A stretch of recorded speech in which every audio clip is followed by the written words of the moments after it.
Hi, I'm Neil Fisher, Principal Financial Strategist at Wealthcraft. Today I'm going to be discussing with you superannuation phase mechanics and retirement. Okay, the superannuation puzzle in retirement. We all pay it and we hear, as I quite often do, that you hope it will meet your retirement needs. And that's describing the majority of people who rely on superannuation for funding a retirement. Hope is the optimum word, as most people don't actually know or plan for what they will be actually living off post-retirement, and indeed how to structure it. So when it comes to understanding how superannuation works in Australia, many Australian interests fall outside that super benefit. So therefore, they generally have limited knowledge on the subject. In retirement, your super still continues to grow and earn just like it did when you're working. So what's the problem? So one of the main problems is taking action to switch from the accumulation phase to the pension phase of your superannuation fund.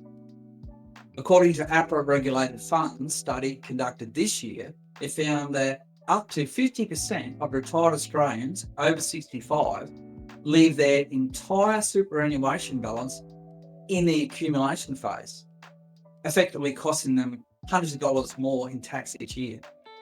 So how does that happen? Well, if you leave your super balance in the accumulation fund, you continue to pay up to that mandated 15% tax on investment earnings and on the fund unnecessarily. So for example, if you had a super balance of 100,000 and you left it in the accumulation phase, you'd be losing $15,000 a year each year in tax. So essentially, if you want to live off your superannuation retirement, it is greatly beneficial to you if you can withdraw your superannuation funds in a low or indeed tax-free environment. So what are your options? Once you retire and stop work, you no longer receive that regular superannuation payment from your employer. You then need to make some choices.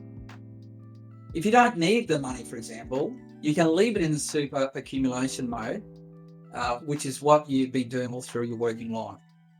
Earnings in this mode will still be taxed at 15%. Self-managed super funds may opt for this, and APRA estimates 12.5% of retirees choose this option because it suits them. However, most retirees choose to move the super into the pension phase when neither the earnings nor the balances are taxed, and so you can get immediate access to your money as well. You can transfer a maximum of $2.1 million in this phase, known as the transfer balance cap, and any excess remains in the accumulation, which gets taxed at the normal rate. When it comes to the pension transition phase, there are a few rules to know. To structurally move your super into a tax-free pension phase, like an account-based pension, two factors govern the rules. One, meeting an official condition of release to unlock the money, and two, satisfying the government's minimum annual drawdown limits once the pension is up and running. So how do we hit those milestones and unlock the pension phase? Your age and employment status determine exactly how and when you can structurally transition from the accumulation to the pension phase. Reaching age 60 is the baseline threshold, but to move into a full tax-free account-based pension, you must meet a condition of release, which means either retiring permanently with no intention of working more than 10 hours a week, ceasing an employment arrangement after turning 60, even if you intend to start a completely new job later, or if you're at age 60 to 64 and still working, you reach 60, you're still in your primary job, you can access a full account-based pension. You can also open a transition to retirement, a TRIS income stream, which allows you to draw down on some of your super, but the earnings inside the fund is still taxed at 15%, like an accumulation account. And your annual withdrawals are strictly capped at a maximum of 10% of the account balance. And then at age 65, it's an automatic condition where the moment you hit 65, your super is fully unlocked regardless of your employment status. You can seamlessly convert your accumulation balance into a zero-based tax account-based pension, even if you choose to keep working full-time. So let's look at the government's minimum annual drawdown limits. Okay, make sure you meet these annual limits according to your age. For example, a minimum drawdown rate starts at 4%, and that's for ages up to 65, and then scales up to 14% by age 95. And remember about pro rata rules for new pensions. If you start an account-based pension midway through a financial year, the required minimum drawdown amount is calculated proportionally based on the number of days remaining until 30 June. However, if you open the pension during the month of June itself, you are not legally required to take any minimum drawdown for that immediate financial year. Some other thoughts. Once you've decided to retire and you put your fund into pension mode, you'll need to decide how you want to receive it: a tax-free income stream, a lump sum, or both. Remember, you can still take out lump sums for holidays, cars, renos, and it works alongside your regular pension income so long as you meet those minimum drawdowns we talked about. People often think they need to accumulate one big pot of money and then it slowly dissipates in retirement. Okay, not true.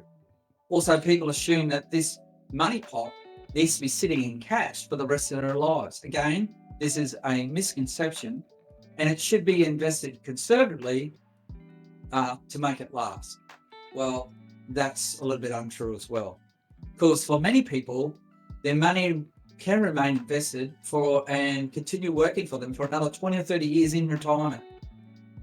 So to account for inflation, a good balance is the key between conservative assets and growth assets. Okay, try and strike a balance between the two. Draw down what you need to live off in retirement, and remember that the age pension may also help you if you need any sort of help funding your retirement, but you must qualify. And lastly, most super funds provide the option to switch your existing accumulation fund over to the pension phase through an account-based pension option within the same fund. So logistically, to make that switch, you either fill out a form manually or you complete a document online these days, and the fund will take care of the rest. Okay, you can even nominate the day you want to start. Okay, so remember the drawdown rules. Remember about the fact that you've got to meet a condition of release, and your employment status basically directs how you'll be treated in retirement with that account-based pension. If you want to look at a zero-based structural tax reform for yourself in retirement. Okay, need any assistance with this, contact me at www.wealthcraftfinancialcoaching.com. I'm available for any assistance that you need.